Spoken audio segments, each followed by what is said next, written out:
Hi guys, this is Advocate Ibania. Today I'm going to discuss Dawn City News. जैसे कि मैंने अपनी पहली वीडियो के अंदर ये आपसे बात की थी कि हम इंशाल्लाह आहिस्ता आहिस्ता टेंस और पैसिव से निकलते हुए डॉन पेपर पर जाएंगे, जिसके अंदर हम डॉन सिटी न्यूज़ से शुरू होकर के डॉन फ्रंट पेज और डॉन एडिटोरियल और ओपिनियन पेज हम सीखेंगे। सो गाइस, आज फर्स्ट वीडियो है डॉन के सिटी पेज के ऊपर। ये मोस्टली बिगिनर्स के लिए है जो टेंस और पैसिव को समझते हैं। जिन्हें टेंस और पैसिव नहीं आता वो डिस्क्रिप्शंस के अंदर मेरी वीडियोस देख सकते हैं जो कि टेंस और पैसिव के ऊपर पड़ी हुई हैं। ठीक, आज हम जो हमने पहले एडवांस स्ट्रक्चर की बात की थी कि कुछ एडवांस स्ट्रक्चर है, कुछ एडवांस वोकैबुलरी होती है, टेंस और पैसिव की गेम होती है, जिनको अंडरस्टैंड किए बगैर हम डॉन पेपर या कोई भी, जैसे वर्ल्ड टाइम्स है, कोई भी न्यूज़पेपर, कोई मैगज़ीन या इवन स्टैंडर्ड की अंग्रेज़ी ना तो पढ़ सकते हैं और ना हम लिख सकते हैं, जो कि किसी भी कॉम्पिटिटिव एग्ज़ाम के लिए बहुत ज़रूरी है। Like CSS, PMS, judiciary, banks और भी अदर चीज़ें हैं जिनके लिए हमें स्टैंडर्ड अंग्रेज़ी रिक्वायर्ड होती है। जबकि FPSC का जो बोर्ड है, जो CSS कंडक्ट करता है, उसकी भी रिपोर्ट उठा कर देख लें, वो भी बार बार रिपोर्ट के अंदर लिखता है कि हमें स्टैंडर्ड अंग्रेज़ी रिक्वायर्ड है, जो कैंडिडेट को मीट नहीं कर रहे उस लेवल को। सो आज हम कोशिश करेंगे कि अखबार में किस कदर स्टैंडर्ड की अंग्रेज़ी यूज़ होती है। क्योंकि ये सिटी पेज है, इसके अंदर नॉर्मल सिटीज़ के लिहाज से डॉन ये हमारा लाहौर से आएगा। ठीक है, तो यहाँ के मोस्टली लाहौर के जो रीजन के या पंजाब रीजन की ख़बरें होती हैं, छोटे लेवल की होती हैं। इसके अंदर स्ट्रक्चर वो कम यूज़ होता है, मोस्ट इसके अंदर पैसिव टेंस का ही इस्तेमाल किया जाता है। तो सो गाइस, हम आज छोटे से एक टॉपिक से वीडियो का आगाज़ करते हैं और इंशाल्लाह आहिस्ता आहिस्ता हम सिटी न्यूज़ से होते हुए फ्रंट पेज पे जाएंगे, जो थोड़ा इससे कदरे टेक्निकल और डिफ़िकल्ट होता है, जिसके अंदर एडवांस चीज़ें इस्तेमाल होना शुरू हो जाती हैं। फिर उसके बाद हम एडिटोरियल और ओपिनियन पे चले जाएंगे और इंशाल्लाह हम एट द एंड इस काबिल हो जाएंगे कि न्यूज़ को अंडरस्टैंड कर भी सकेंगे और लिख भी सकेंगे। सो सबसे पहले हम आज हेडलाइंस को देखते हैं कि अखबार के अंदर हेडलाइंस किस तरह की होती है। ये देखिए, जिस हमें जो नज़र आ रही है हेडलाइन है, इसे हेडलाइन कहते हैं। ठीक है, यहाँ पे एक बात मैं आपको क्लियर करता चला जाऊँ कि जो हेडलाइन होती है ना, वो मोस्टली दो तरह आपको मिलेगी, मोस्टली, और रेयर चांसेस हैं इसमें एक और भी चीज़ होती है वो भी मिल सकती है।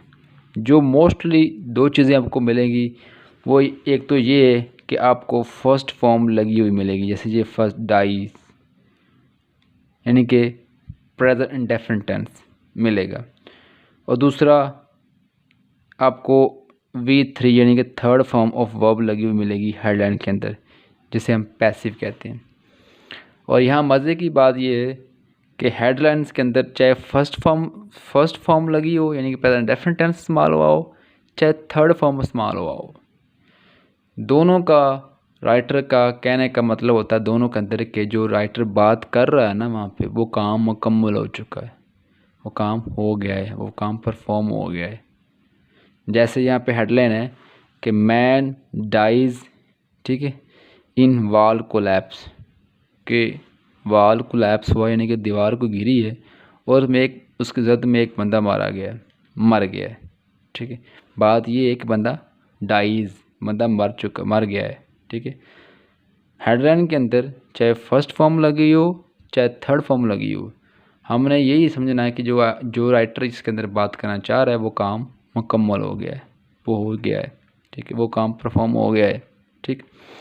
उसके बाद हमने बात की थी कि रेयर चांसेस होते हैं कि आपको हेडलाइंस के अंदर विल भी यानी फ्यूचर भी लगा मिल सकता है, मॉडल भी लगा को मिल सकता है, लेकिन वो रेयर चांसेस होते हैं।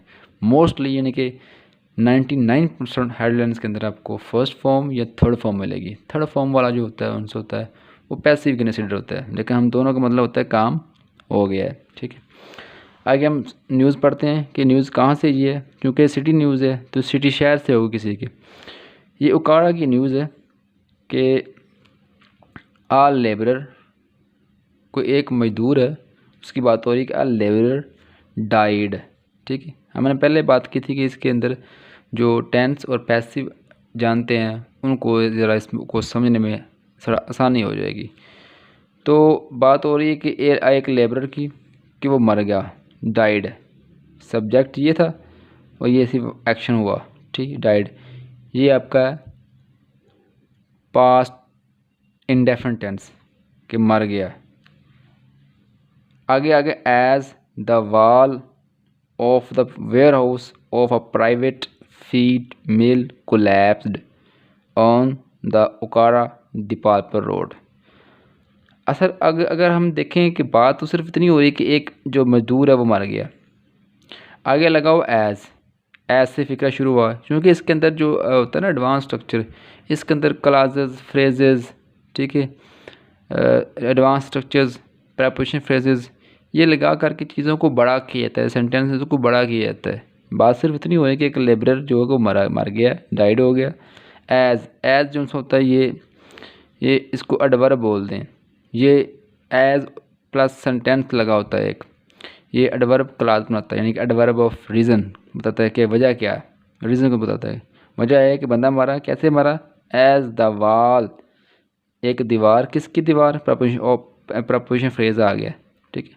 आगे हम इन डिटेल डिस्कस करेंगे इंशाल्लाह के फ्रेज़ क्या होते हैं, क्लासेस क्या होते हैं, किस तरह बनते हैं, किस तरह लगते हैं, ठीक है। क्योंकि आज छोटी सी एक वीडियो है, बस ये 1-2 सेंटेंसेस हैं और आज स्टार्टिंग है, ठीक है। इंशाल्लाह हम नेक्स्ट डिटेल देंगे इसकी। ऑफ से जोड़ा गया है, एप्पल एस से जोड़ा गया, फिर ऑफ द वॉल किसकी थी, ऑफ द वेयर हाउस। तो वेयर हाउस कहाँ पे था, आपको पता है वेयर हाउस जो गोदाम होता है, वेयर हाउस किसका था, ऑफ अ प्राइवेट फीड मिल, एक प्राइवेट फीड मिल थी, यानी कि फीड मिल थी, खुराक बनाने वाली मिल थी, कोलैप्स्ड, ठीक है, on the Ukara Dipalpur road, यानी कि उकारा दीपालपुर रोड है उसके ऊपर कोई मिल थी, ठीक है, उसकी जो दीवार थी ना वो कोलैप्स कर गई, उसकी जद में आके एक बंदा मार गया। ये बात हम समझ कहना चाह रहे हैं यहाँ पर राइटर, ठीक। आगे उसने बात की मियाँ तारक, जो बंदा मरा उसका नाम है मियाँ तारक। आगे देखने के कॉमा लगा और इसकी एज मेंशन की गई, इसको कहते हैं अपोजिशन, एपोजिशन, यानी कि एपोजिशन क्या काम करती है, ये एडजेक्टिव का काम करती है, बगल में इसके कोई नाउन लगा होगा और नाउन के बारे में ये एक्स्ट्रा इन्फॉर्मेशन देती है। इसको 2 कॉमे लगे होंगे, ये गैर ज़रूरती है, अगर आप इसको ना भी लगाएं तो बात जो उनसे पूरी हो जाती है, ये एडजेक्टिव का काम करती होती है। इसके आगे 2 कॉमे लगे होते हैं इसको, ठीक है। इसको बोलते हैं एपोजिशन, यानी कि मियाँ तारक कौन, 35 साल, अब उसकी एज बताई जा रही है 35 साल है मियाँ तारक। आगे आर रेजिडेंट ऑफ, आपको पता है ये भी एक स्ट्रक्चर है, रेजिडेंट ऑफ का मतलब होता है पूरा समाज होता है, रेजिडेंट ऑफ का रहने वाला, बासी, निवासी इसको बोलते हैं ना, का रहायशी। आ रेजिडेंट ऑफ फैसलाबाद, जो कि फैसलाबाद का रहायशी था। Was a worker at the mill, यहाँ पे हमारा यहाँ से सेंटेंस पहले हम बात रखना होती है कि सेंटेंस शुरू कब से और कहाँ पे ख़त्म हुआ, ठीक है। हमने चूँकि पहले पढ़ा हुआ होता है छोटी क्लासेस के अंदर कि एक पूरे सेंटेंस के अंदर एक सब्जेक्ट, वर्ब और ऑब्जेक्ट होता है, लेकिन जब हम कोई भी स्टैंडर्ड का न्यूज़पेपर या मैगज़ीन पढ़ते हैं तो हम वो सब्जेक्ट वर्ब भी ढूंढते रहते हैं कि यार हमने तो सब्जेक्ट वर्ब पढ़ा हुआ था लेकिन हमें वो मिल नहीं रहा। जी हाँ, वहाँ भी आपको मिलता है, लेकिन आप उसकी पहचान नहीं कर पाते। क्यों? क्योंकि उसके अंदर क्लासेस फ्रेजेस लगे होते हैं जो उसकी जगह की एडजस्टमेंट आगे पीछे कर देती हैं। अब देखें, बात हो रही थी मियाँ तारक की, और उसके बाद अपोजिशन लगा दिया कि कौन मियाँ तारक जिसकी एज 35 साल है। आगे फिर लगा दिया कि आर रेजिडेंट ऑफ, एक फ्रेज लगा डाल दिया कि आर रेजिडेंट ऑफ फैसलाबाद, जो फैसलाबाद रहने वाला, ठीक है। अब फिर वापस आ जाए मियाँ तारक है। मियाँ तारक वाज, ये वाज जो नून सा आपका वर्ब है, ये मियाँ तारक के लिए ये छोटी छोटी दो अपोजिशन आ गया, एक फ्रेज आ गया, ठीक है। इन्होंने इसकी जगह एडजस्टमेंट को चेंज कर दिया, ठीक है। इसलिए हमें बात काफ़ी चीज़ों की समझ नहीं आती, पर हम फेड अप होकर निकल जाते हैं कि यार हमारे पास की बात नहीं है, ठीक है। मियाँ तारक वाज, दोनों को छोड़ दें, इस पर आ जाए। मियाँ तारक वाज अ वर्कर, वो एक वर्कर था। ये वाज इज़ आ रहा है, वाज बार वो सिंपल वाला है, बस अवस्था जो यानी कि स्टेट ऑफ बीइंग बता देता है कि आई एम इमरान, ठीक है, ही इज़ अ मैन, ठीक है। इस तरह की जो होती है ये वो उस इज़ आर एम का हिस्सा है, ठीक है, कि ये किसी सेंटेंस का हिस्सा नहीं है कि आप बोलें कि शायद पास्ट इंडेफिनिट या फलां है, कुछ ऐसा नहीं है। ये सिंपल होता है, जो स्टेट ऑफ बीइंग किसी भी नाउन की स्टेट ऑफ बीइंग को बताता है, ठीक है। तारक वाज था आ वर्कर एट द मिल के अंदर एक मजदूर था, बस इतना बता रहा है, ठीक है। आगे फिर आ गया ही से मुराद यही पर नाउन मियाँ तारक की बात हो रही है, ठीक है। ही वॉज डिगिंग, ये यहाँ पर टेंस आ गया कि पास्ट कंटिन्यूस टेंस, कि ही वॉज डिगिंग, वो खोद रहा था, ठीक है। आपको पता नहीं पास्ट टेंस होता है वाज वार, और चूँकि ये सब्जेक्ट सिंगुलर है इसलिए वाज लगा हुआ है। ही वॉज डिगिंग, खोद रहा अर्थ अलॉन्ग द वॉल, जो यानी कि दीवार के साथ साथ वो ज़मीन को खोद रहा था। तो वो दीवार किसकी थी? ऑफ से लगा के जोड़ दिया कि ऑफ द, क्योंकि प्रपोजिशन फ्रेज भी एडजेक्टिव का काम कर रहे होते हैं। Of the storage facility when it fell on him, यानी कि जब वो खुदाई कर रहा था तब उसके ऊपर वो दीवार गिरी। आगे जी बरिंग हिम अंडर द डेब्रिस बोलते हैं कूड़ा करकट जो होता है, ये वोकैबुलरी का पार्ट है, कि उसको दफन करते हुए उसके ऊपर, यानी कि इस तरह इस अंदाज में दीवार उसके ऊपर गई कि वो उसके पूरे ज़द में पूरा दब गया, यानी दफन चीज़ जैसी हाल उसकी होगी, ठीक है। तो ये बात करनी चाहिए, यहाँ पर ख़त्म होगी बात। आगे फिर नया आ गया जी रेस्क्यू, ये एक रेस्क्यू धारा आपको पता है 1122 रिट्राइव्ड, ये भी पास्ट इंडेफिनिट लगा हुआ है, यानी कि उन्होंने उसको बाज़याब्त करवाया था, ठीक है। हिज बॉडी, यानी कि रेस्क्यू टू बाद उसमें आए 1122 और उन्होंने उसकी बॉडी को बाज़याब्त करवाया। तो सो गाइस, एक छोटी सी वीडियो थी और छोटी सी आसान सी वीडियो डालने, इसके अंदर भी आपको पता है टेंस यूज़ हुआ है, ठीक है, एपोजिशन लगी है, यानी एक दो फिर भी इसके अंदर कुछ हल्का सा स्ट्रक्चरली टच दिया है राइटर ने। जब आप इससे आगे मूव करेंगे फ्रंट पेज पे या एडिटोरियल पे, तो वहाँ पे तो बहुत ही एक झंझट सा मिलेगा आपको। हमने स्टार्ट में आप वहाँ पे नहीं गए, वो इसलिए नहीं गए कि हो सकता है कि बहुत सारों की अंडरस्टैंडिंग में प्रॉब्लम आ जाए, तो हम इंशाल्लाह उस पर मूव करेंगे। लेकिन पहले हम सिटी न्यूज़ की कोई उसके ऊपर 10-12 वीडियोस बना के फिर उसके फ्रंट पेज पे हम स्लाइडली मूव करेंगे आगे उसके ऊपर, इंशाल्लाह उसको भी स्टडी करेंगे।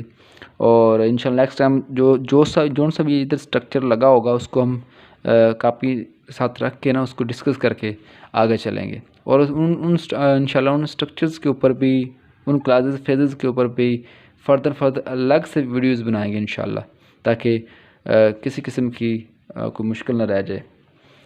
सो गाइस, आज की ये छोटी सी वीडियो के साथ इजाज़त चाहता हूँ। अल्लाह हाफिज़।